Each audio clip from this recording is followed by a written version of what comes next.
Well, it certainly is a cold one here on the south coast of Cornwall this morning. In fact, the boat is completely frozen over. I actually had to splash some of the seawater onto the valve covers in order to get them open and top the tubes up this morning. The slipway is completely frozen. It's yeah, I think it's like -2 at the moment, so you know, a little bit crazy to be going out maybe on one of these little sibs fishing today, but it should be nice and calm out there actually. And it's a new year and I'm just itching to get out there and get on some fish this morning. And we've got a lure rod and we've got a bit of bait today, so we're going to mix things up a bit. I'm not entirely confident that there's going to be you know, like ample of fish on the wrecks and reef still, so yeah, we might have to resort to bait throughout the day if it's a bit slow on the lures. I'd love to get a bass just to say that I've got one to kick the year off in January, but they do start to disappear at this time of year in my experience. But yeah, tide's just dropping now, so gonna push off here from Loo, head down the river, head out onto the open coast, and I think we'll make a plan once we get out there and assess the conditions. I actually wanted to film the launch back there, but I couldn't because my batteries aren't working. It's that cold this morning, but hey, we're out on the river now, and yeah, it is a fresh one, that's for sure. We're just coming up to the bridge now.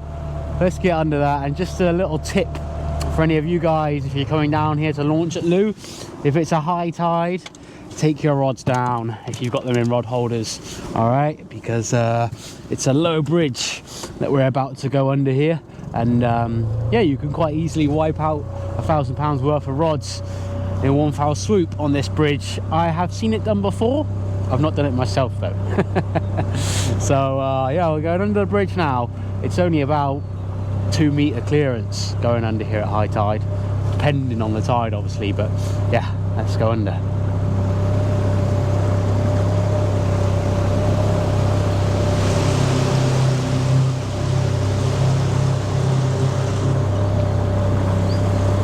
Well, if that's not the most cinematic shot I could possibly get coming down the river, I don't know how I can do better. Well, just take a look at this. The mist is just sitting on the surface of the water here, and I'm going to be like sat beneath it here on my sib, so I'm in that really cold layer. And yeah, the outboard is having fun. It's just warming up there hopefully, but my plan today is to head across the bay to the same wreck that I fished in my last video. Did pretty well there, had a few bass. It was only about a week and a half ago, so the bass might still be on that wreck, but it's quite an inshore wreck, so the water temperatures must have plummeted in the last few days. So whether or not they're still there, let's go and find out. If they're not there, then we've got a backup option. We can get onto the bait and we can fish some big ray and bullhurst baits around some of the rough ground over at Rame Head. I was thinking of heading offshore today, but there's a little bit of swell, and with this low-lying mist here, I don't really fancy it. I feel a lot safer sticking within sight of land today, so that's what we're gonna do. Let's get over there. It's gonna be a cold steam. I've got my gloves though, so that's essential today, and I've got literally like 10 layers on underneath my sailing suit here. So yeah, let's tuck in for the long haul and get over to this wreck. Well, we have made it across Whitsand Bay, and there were times during that steam where things got a little bit bouncy, and actually now we're at the wreck. There's a fair bit of swell, and you know, the forecast said there'd be no wind at all today, and in typical fashion there is quite a bit of wind. But I'm really glad that I've come to this spot today, because Rame Head behind us here is going to give us a nice bit of shelter from that cold northeasterly wind that's blowing through. It's definitely going to be a day for putting the drogue out to slow that drift down, but we're going to hit the wreck here, try for a bass, and see what happens. I didn't even bother stopping at the sort of halfway wreck that I sometimes fish, because last time we fished there, it was just pouting after pouting, and I can't be bothered for that today. I don't want to get my hands cold and wet just for some pouting. So we're going to focus on the bass to start off with. And what's nice is we are the only boat in the bay. Once again, we've got it to ourselves. So yeah, if we don't do well on the wreck here, we can go and fish on the drift with some baits for some rail. We've got so many options today. And what's nice is it's still early, so we've got loads of time to sort of mess around and change things up if we need to. But let's get a lure down there and see if there are any bass sitting on this wreck in January. All right, we are into our first fish of the year on the wreck. Here we go. I'm not sure what it is. Hopefully it's not a pouting. Oh, putting up a little bit of a scrap here. It's a bass. Here we go. We've done it. First fish of 2025, guys. Had a bit of a problem with the mic then, but here we are on the on the big old rhubarb and custard crazy paddle tail. We pulled out a bass in January. It's pretty good going, I think. Yeah, it's only a little one. He's only about 40 centimeters, but there we go. I'm pretty happy with that. Getting a bass at this time of year on the lure is always an achievement, no matter what the size. So we'll just slide that one back, and well, maybe that's a sign that we need to keep fishing at the wreck here. I had 4 drifts with nothing, and I thought, oh, why not be silly and throw one of these brightly coloured lures down. And it's just the way we're fishing sometimes. It's not always what you think is gonna work, but there we go. We just picked up that bass on the very edge of the reef wreck there. So if there's one down there, there's probably a few more, and hopefully we can get a bigger one. If there's if there's a few small ones, there's usually bigger bass amongst them. So yeah, maybe it's worth fishing the wreck for a bit. I was a little bit off put because it's an outgoing tide, and I tend to do better here on a flooding tide on this particular wreck. Well, literally just after catching that first fish, our boats just pulled up to the wreck, and they just started fishing right next to me and motoring all over it, which in my opinion just completely kills the wreck in shallow water like this. So yeah, I'm gonna change spots now and fish the headland. It's just not worth me trying to fish when there's other guys here casting all over and stuff. Anyway, gonna head over to the headland now and see if we can get some lures to work over there, and then maybe get on the bait after that.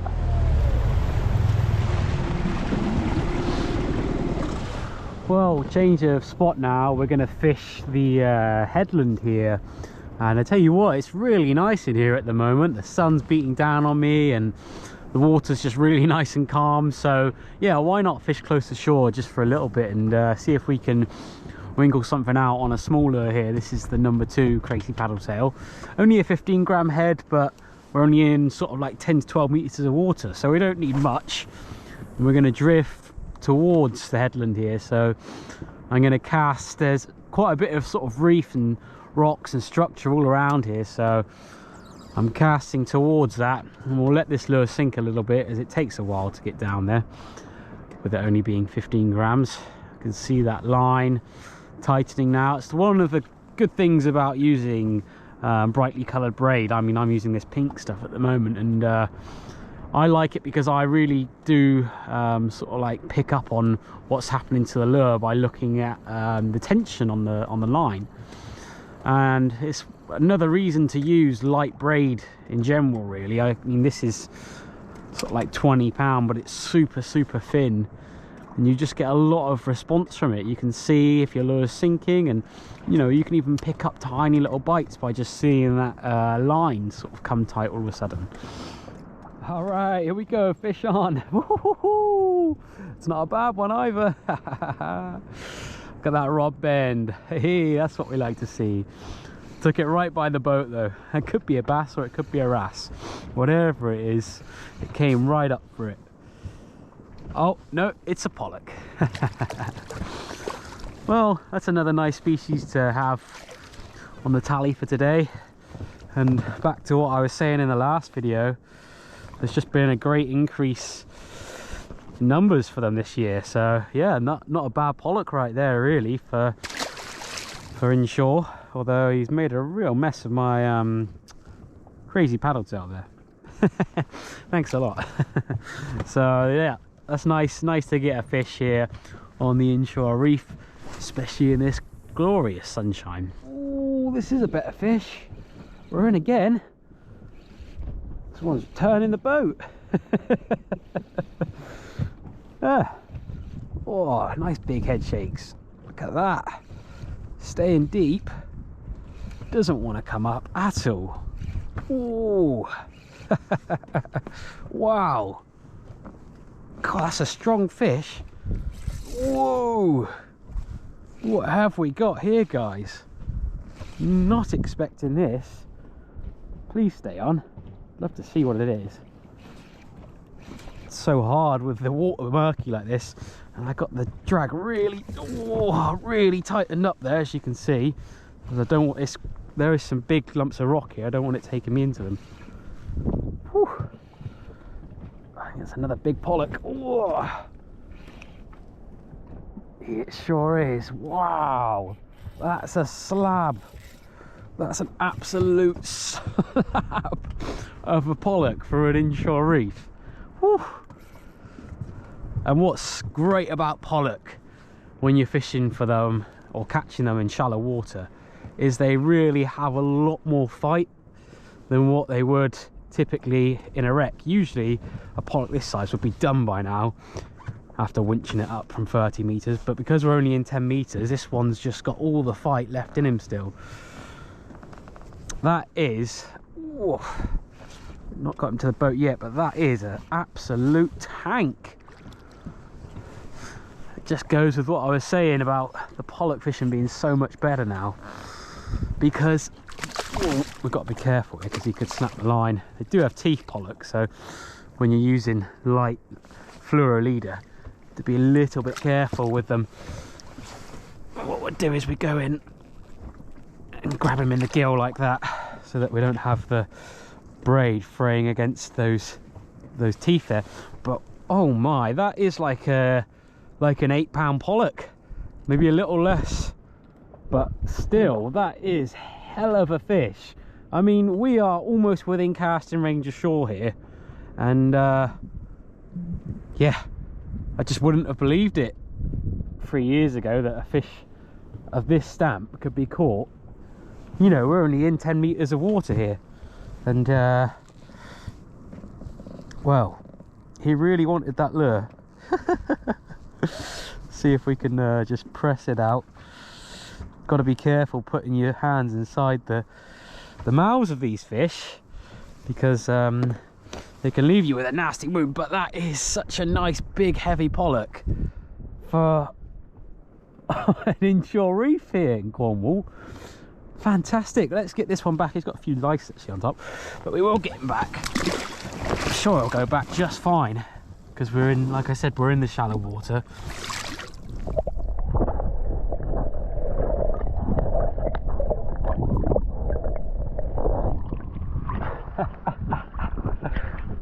Alright, we've got another species to the side of the boat, and this is one that I was actually expecting today, Ballon wrasse.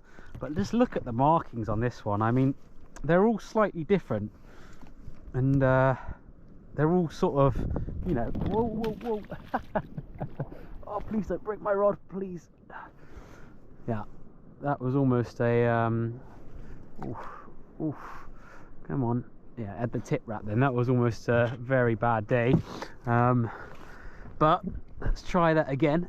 I just wanted to try and show you guys the colors on this one. Not a bad sized Ballon wrasse really, but yeah, just really nice. Just the reds, and then the blue spots, the sort of turquoise blue spots on the tail there.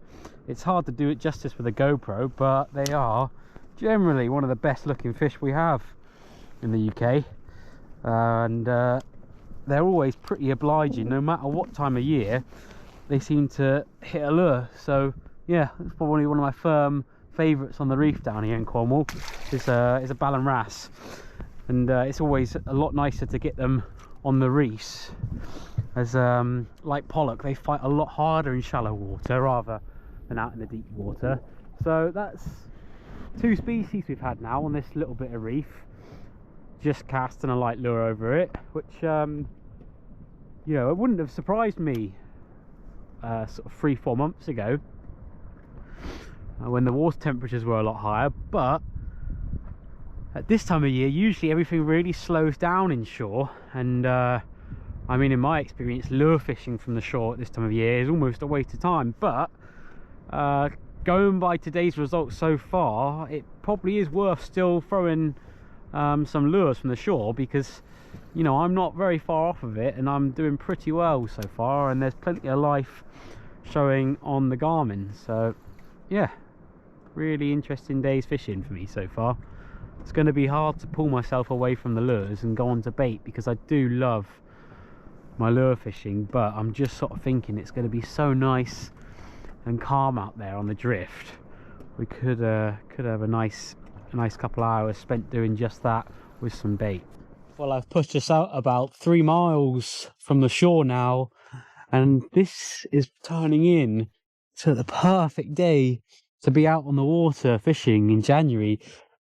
It's really calmed off, there's no wind at all now, and it's just a really nice gentle rolling swell. So really nice conditions for me to just sit here on the drift with a bait out and see if we can catch something a little bit different, because I know I catch a lot of pollock and bass and such on the lures. I haven't really done a lot of bait fishing lately, so yeah, I want to use this opportunity today to put a big bait out and see what we can catch out here. You know, we're in 25 to sort of 30 meters of water here. Well, if you've watched any of my videos before where I've been bait fishing, you'll know that I like to keep it really simple, and I just use a running ledger rig here. We've got I believe it's an 8-ounce watch lead, so that's about right for sort of 30 meters of water, and then a nice long fluoro trace. When you're targeting rays out in a sort of like open area like this where there's not a lot of tide, and I think it pays to use a long trace. So I've got about 3 foot of fluoro here, and then the bait, I'm slowly working my way through an epic stock of squid that I managed to sort of gather throughout September, October, November, and it is just the best winter bait you can possibly have, because you can refreeze it. And you know, one of those big squid that I was catching a few months ago will last me 2 sessions. It's crazy. So I've just whipped a big lump of that onto a 3/0 hook there, just fishing a single hook here, trying to minimize the risk of a snag. And I'm fishing that on a 6 to 12 pound ugly stick, so a fairly light setup, but you know, the lighter you can fish, the more fun you're gonna have, in my experience anyway. And you'll see here that it sounds a bit clunky, but what I'm doing is I'm just controlling the drop here with my hand, keeping my hand on the spool and just letting the line out really slowly, because when you're using a long trace and a sort of messy bait like that, it's not particularly streamlined. What can happen is the trace can spin around your main line as you're lowering it, and then obviously the bait isn't fishing at all whilst it's down there, and there's nothing more frustrating than winding up a rig that's all spun up. So I like to take every step that I can to make sure the bait is fishing properly down there. All right, we've got our first fish on the bait here, and well, it's a species that I'm not exactly surprised to catch. Dogfish. It's a really lightly coloured one actually, but yeah, sort of a given species that you're going to catch when using bait here on the south coast. And look at that, I literally just put a little bit of pressure on it and it's just spat the bait out, so it probably wasn't even hooked, it was just clamping on. Second species here on bait, One that I'm not exactly surprised to catch. Pouting. Seem to be catching a lot of these at the moment, so yeah, would rather not catch them, to be honest, because they don't fight. You can't really eat them. Well, you could if you were starving. And the most annoying part about catching pouting is that they don't really go back when you catch them in deep water. So they're pretty much just gold food at this point, which is a shame, really. Like I said, I'd rather not catch them at all, but they do love a bait. All right, so we are now zooming back across the bay to Loo. It's about an 8-mile cruise. Very pleasant on an evening like this. I mean, I'm only sat at about half throttle, so nice and economical, doing about 15 knots, just soaking up that winter sun. Lovely. Really have enjoyed using this Maelstrom Products 3.8 aluminium deck boat this year, or I should have said last year, and I'm looking forward to using it a lot more this year. Every time I get out on it, I'm just blown away by how stable it is and how it feels like such a bigger boat than what it actually is. I mean, right now as we're cruising along at 15 knots, there's so much stability in this boat. I don't feel like I'm balancing on a knife's edge, which is a feeling that a lot of sibs give. I'm just happy to be out right now. The fishing's been pretty good so far. We're gonna go and try some old ground that I used to fish a lot and see if there's some bass lurking on it. It'd be nice to prove really whether or not they're here in January. And I've actually got a surface lure clipped on there, ready to go. I know that's ambitious, but with this sort of lighting and when it's calm like this, all I can really think is to cast out a surface lure. Well, we've got about an hour to go until the tide is high enough to get back up the Loo River without walking it up the river, which I don't really want to do when it's cold like this. So I've come to the back of Loo Island here to try the reef for some bass, and I've never caught a bass from this reef in January before, at least from memory I haven't. But there was one on the wreck earlier, so it's not out of the question that there could be some this close to shore. But there's only one way to find out, and that is of course to fish it. And the beauty of these sibs is that we can get really close to the rocks here. Obviously ideal territory for a surface lure. It's quite shallow in between all of this lot, so I'm starting with a surface lure and then we'll move on to a soft plastic once we've got a little bit more depth in front of us here. But it really is the perfect evening to fish a surface lure. Walking the dog slowly. It always pays to work the lures slightly slower in the colder months than what you normally would. And if we can even get a splash or a follow, that would be a pretty cool thing to witness this evening. There really aren't many other boats that you could do this in comfortably, getting within, you know, a couple of meters of the rocks here. We're probably only in about 2 meters of water, and we've got the swell breaking slowly on the rocks in front of us. Oh, I think that was a follow. Yep, fish on, fish on. Yes! Fish on the surface lure. in January. Oh, and I even got it on camera. That's phenomenal. Oh, what a good feeling, guys. Oh, yes, yes, yes. Oh, it's not even a bad fish. Yes. Oh, that is epic. Oh, that is, it's not a big bass, put it that way, but I don't think I've ever been happier to see one. To catch that. Let's see, can I go him on a surface lure? That's the I'm a Chappie in the Danny Watson special colour. I mean, talk about a perfect bass. That's it right there. We got really close to the rocks then, and that is perfect. Yeah, lovely, lovely looking fish. This guy is probably just about 42 centimeters. Yeah, he is pretty much 42 centimeters on the nose. So, you know, that is a keeper fish. But I want to put this one back.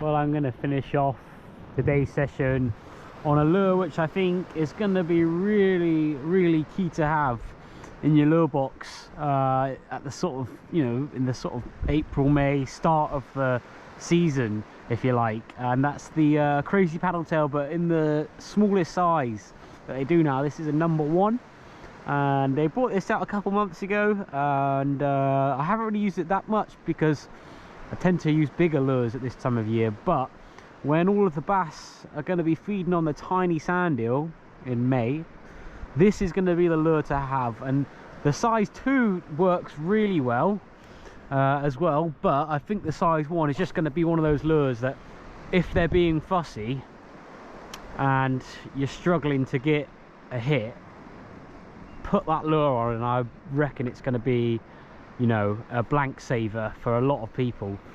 And especially at these sort of marks where you've got a bit of tide running, it's not particularly deep, so you don't need a heavy lure, and the fish might be a bit fussy. That is just going to be something that's going to catch a lot of fish, I think. Hey, we've got a tiny fish on here. Could be a little pollock. Absolutely tiny. Darting around down there. Yeah, a little pollock. It's one sort of thing you've got to keep in mind when you're using tiny soft plastics is you're going to get more fish, but you're also going to get more small fish. So it's still nice to get them though. We're just creeping back up the estuary now. You can see how shallow it is. And the only reason why I'm able to get up when it's this shallow is because I've got the engine tilted up. We have made it back to the slipway, and we couldn't have done it a moment sooner. I had about a foot of water coming up the river there with the outboard trimmed up, and it's crazy to think that we've done probably 20 miles on this cold winter's day on one of these small inflatable boats, and yet we were still able to come up the river with a foot of water. They really do never fail to surprise me, Sibs. But it has been an epic session, an epic way to kick off the year with plenty of action on the lures. And then that bass on the surface lure at the end was just the cream on top. But anyway, here's to many more videos in 2025. Hopefully I'll be a bit more regular with the uploads, so make sure you're subscribed. And that is it for this adventure. I will see you on the next one. Thank you very much for watching.